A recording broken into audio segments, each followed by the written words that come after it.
Hi everyone, welcome to new Express Flute Tips video. I'm very happy to see that we can keep in touch and that I propose you some topics and then you vote.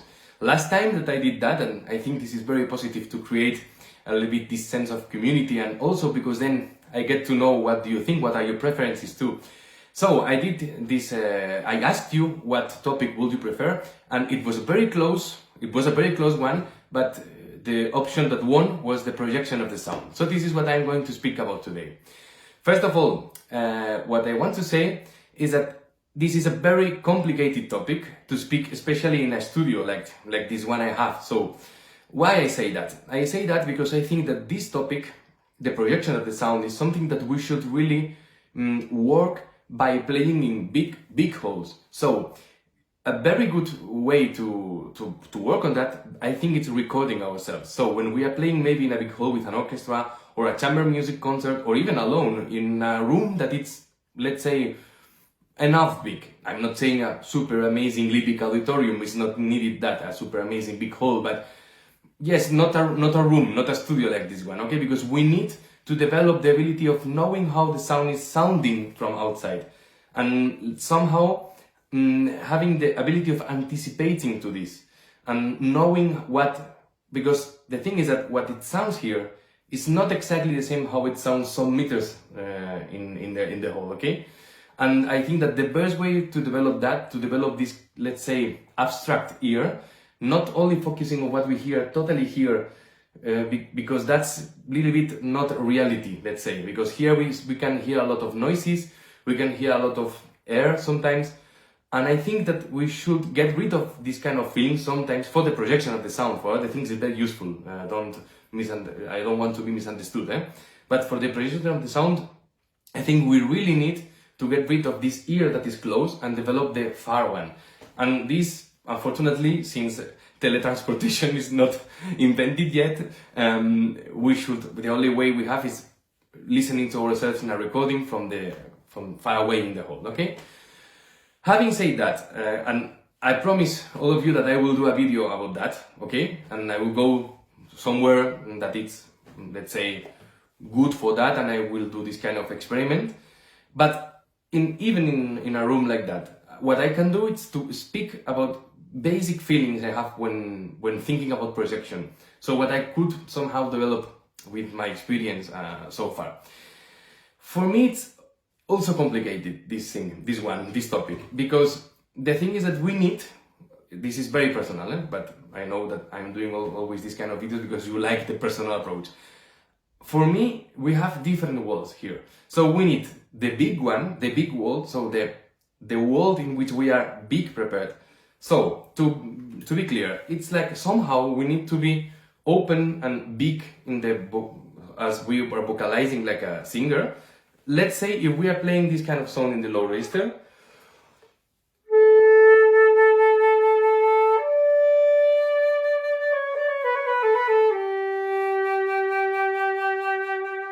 you understand, this kind of sonority needs that we are more open, we are more oh, and that very important that we are able to maintain this feeling of playing very free. I don't know, like.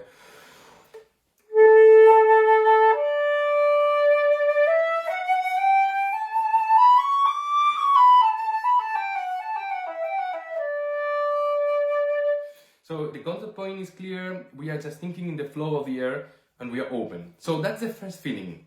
For me, this is in order to build up the projection, but to have behind the sound, so what it's behind or under the sound somehow, it's this big. It's like we have this under the sound, under the flute, and then flute comes.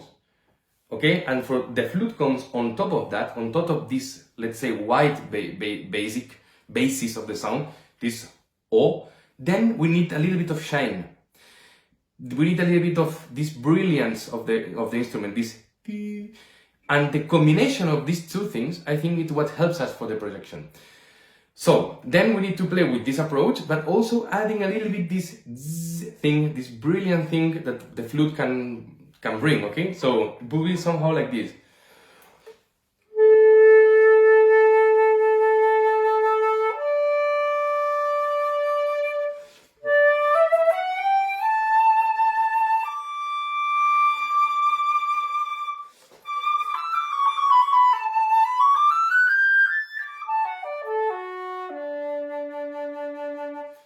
now I'm not even forcing, I'm not playing super loud. But I think that this kind of color, basic color of the sound, is one sound that is really projecting. Because it has the two things, as I explained, okay, the behind white approach to it, and then this brilliant on top, okay? Little bit danger that we can face with this. Personally, I faced that, and I face a lot of times also, because it's to find the right balance. And this is what we should train here into ourselves in recordings or in a big hall, and we should really develop this ability that I was speaking before. It's that we should somehow find the balance, because the thing is that if we are totally open and we are missing a little bit this brilliance, then we can get this kind of sound, which is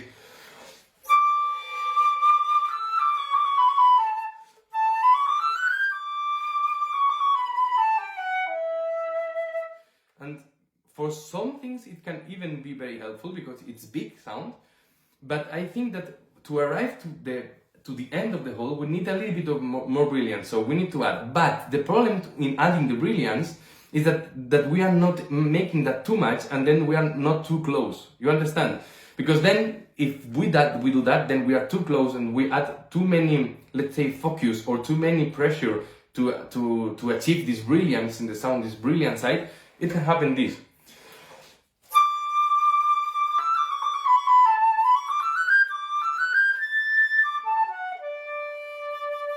You know what I mean? And then we should find this balance. So we should try first the approach.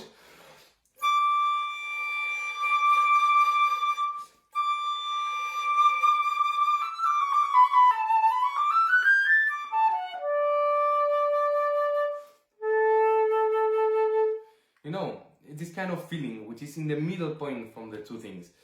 Then, last but not least, is the vibrato. My own experience, it's very helpful because it can contribute to develop the sound. Okay, so we can take this note, for instance.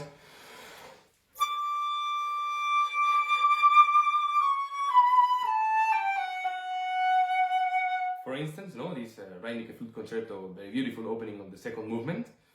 But the thing is that the vibrato, as you have heard, can contribute to create this messa di voce feeling that the note is opening, okay? But if we are forcing the vibrato too much, we can get also stuck. And this I hear a lot of times with my students and with myself, that I want to play loud, you know, and then I go like forcing a little bit, and then it sounds like this.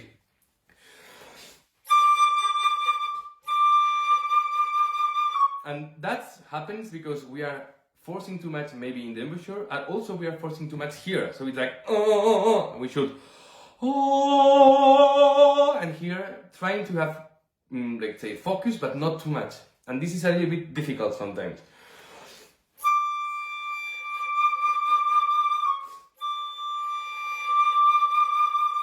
By the way, with this D, with this note, it's a very good note to develop that, because then we can try to maintain the same feeling when we go up. So for instance, and try to be homogeneous, but we need to change a lot because notes are different. So this D is very easy, let's say easy, to find.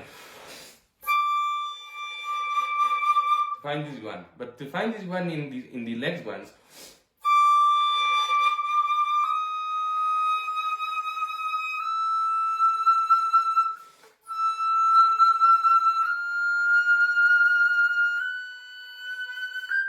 it's tricky. So we should practice on that, and it's very good exercise for the sonority as well. And that's it basically. Also, when we play piano, that's the other thing, because piano should also be projected. So it's a little bit the same. We should always keep this brilliance in mind. I think that with the pianos, when we do this kind of registers, for instance, this,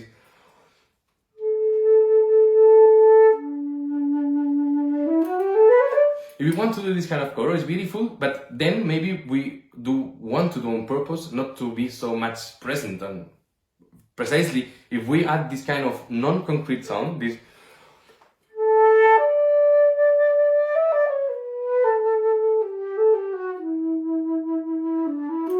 whatever, this kind of sound works very well to hide, to be able to hide. But if we want to be more present than piano, then we can add a little bit of more brilliant. It's the same, but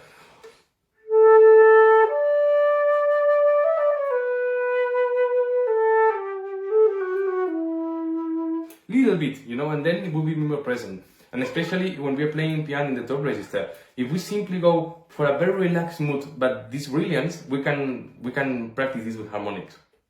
For instance,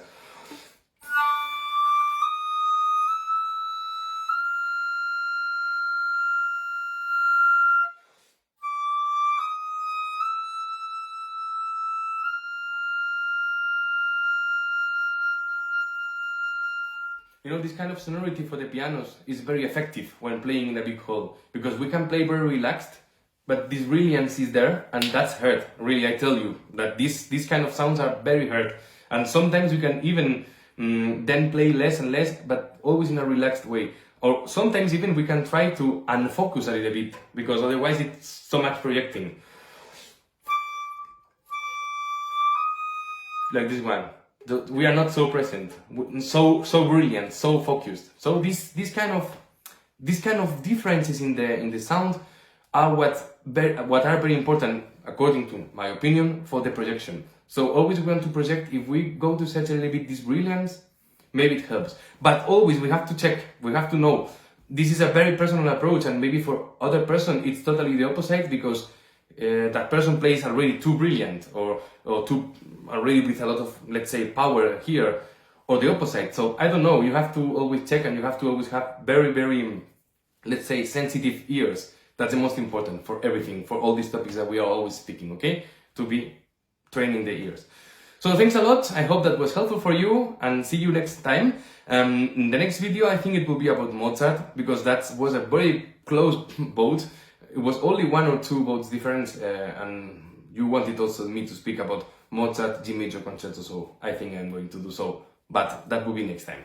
So thanks a lot, and see you soon. Ciao.